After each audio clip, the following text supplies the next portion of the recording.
This is my 2017 KTM 300XC, and the purpose of this video is to tell you all about it.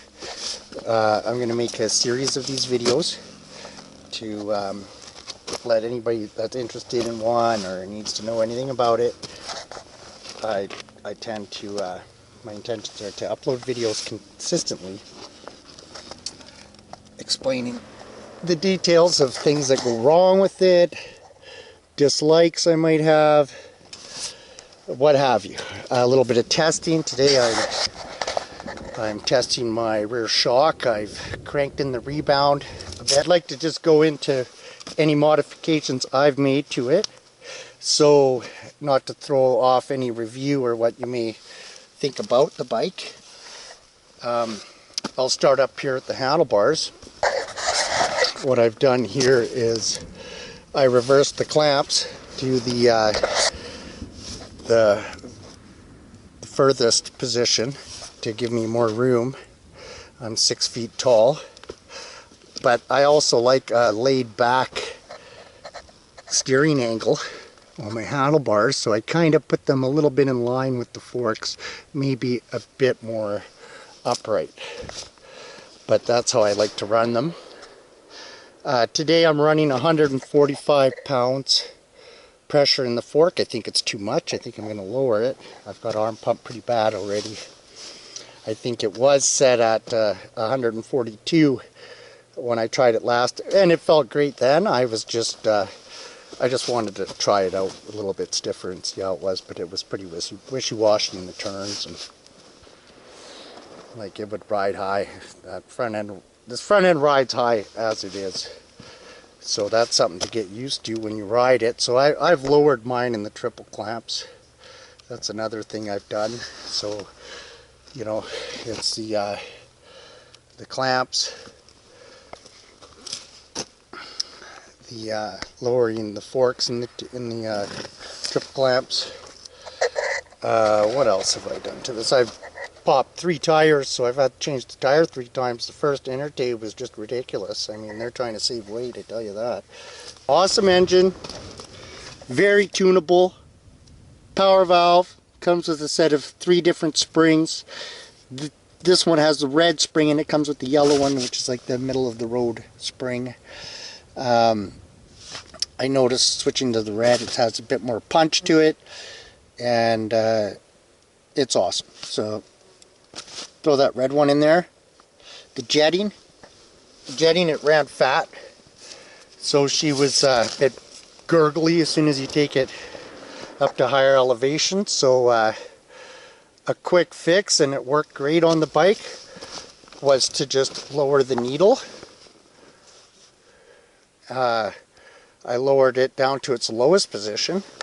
Tell you the bike runs great. Just that simple little adjustment, easy to do. Like these bikes are well built. They're easy to work on, like unbelievable. To get down, air filter, tool-free access, rip it off, get to your air filter.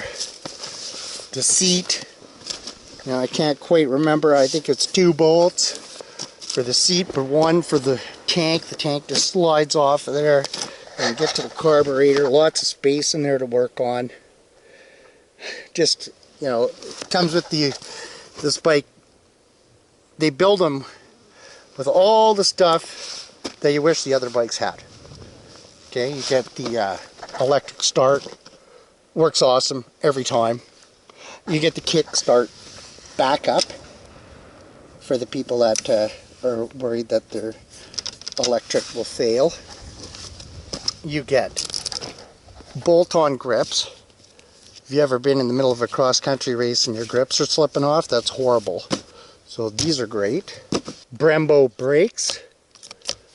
I would think that they're the best in the business. I've never tried anything better. The brakes are fabulous. Work awesome. I don't even, you know, what my final judgment on these levers is, I'm not sure. They're still totally intact. It has been dumped a few times. So, you know, maybe I would have broke other ones. I'm not really sure. But they definitely have bent.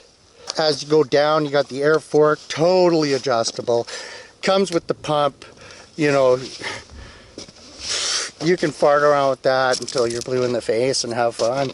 Just trying different combinations, you know, for your weight. For man, if turkey dinners came around, gain a few pounds, pump it up a pound, ready to rip. That's awesome. Air fork is awesome. AER 48. One little valve. Comes with the pump.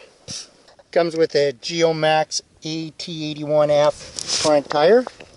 I think it's a great tire. This bike has 30 hours on it, and here you go. That's the wear on that tire, and I'm pretty hard on the brakes. Usually my tires end up with no side knobbies. This bike has a Geomax AT81 18-inch rear tire.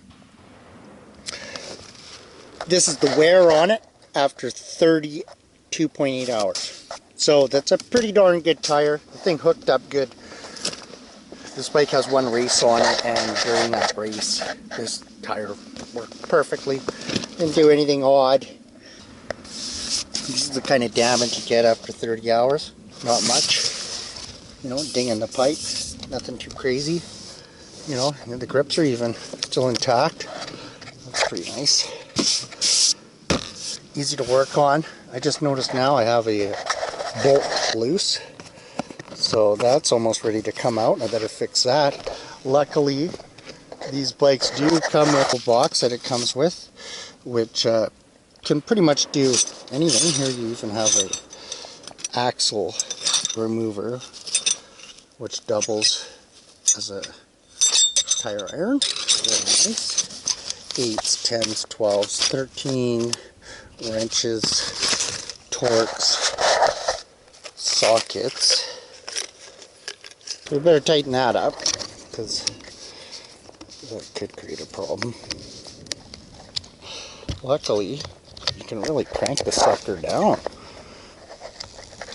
There. Better check this one too. Oh yeah. Comes with the 1.8 rad cap. You get a 1.1. These motocross bikes, you gotta buy one anyways. So it comes with one. That's cool. I like the snapping deal. Basically, you just press down on this little button here and roll up. So it's like click. Pretty easy. I like it. I don't know. Some people not like that, but I do. Power, awesome. This motor is awesome. Like it, I can pull 450s on the street with this engine. This thing rips. If you keep it on the pipe, which is hard to do because it's so light that it's easy for this thing to jump its front tire like sky high out of the blue. Like you have to be on your P's and Q's with this bike. Like people say, oh, it's an old man's bike. This ain't an old, it's how you ride it. You ride this thing on the pipe and this thing performs. Like over here you have all the plugins to hook up lights. And over here you have the magneto with the power to run them. So that is super cool. I put a fuel filter on this. It probably has one in there. Not sure. Put this on and I can always see it's got fuel. So it's kind of my own thing. It's clear. I can see that fuel's in there. So that's kind of something I've done. Other than that, this bike is stock. And I plan on keeping it that way. I highly believe that stock is the better route to go. I've had tons of bikes. Tons of bikes that were heavily modified and had every aftermarket goodie. And I tell you, they're kind of a headache. These things here, just leave them alone.